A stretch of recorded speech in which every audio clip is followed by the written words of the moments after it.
Charles III devait être de passage en France du 26 au 29 mars en compagnie de la reine consort, Camilla.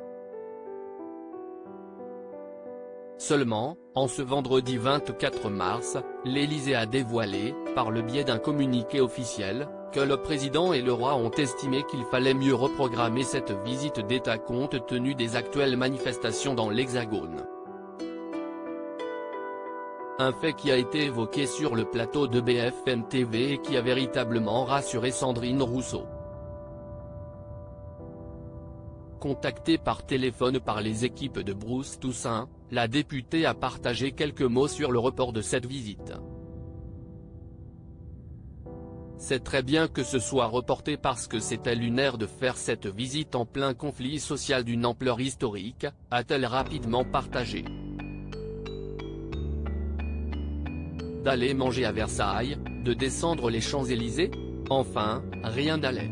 Une prise de parole au cours de laquelle cette dernière s'est ensuite montrée plus cinglante à l'égard du président de la République qui, à ses yeux, avait l'air plus intéressé de partager une coupe de champagne avec Charles que d'écouter son peuple.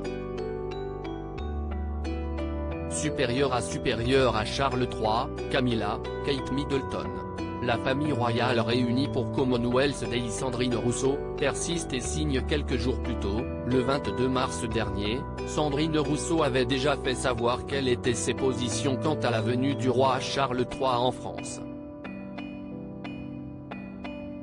Bien avant le report de cette visite, la députée écolo avait soutenu qu'il fallait qu'Emmanuel Macron l'annule. Si est incroyable.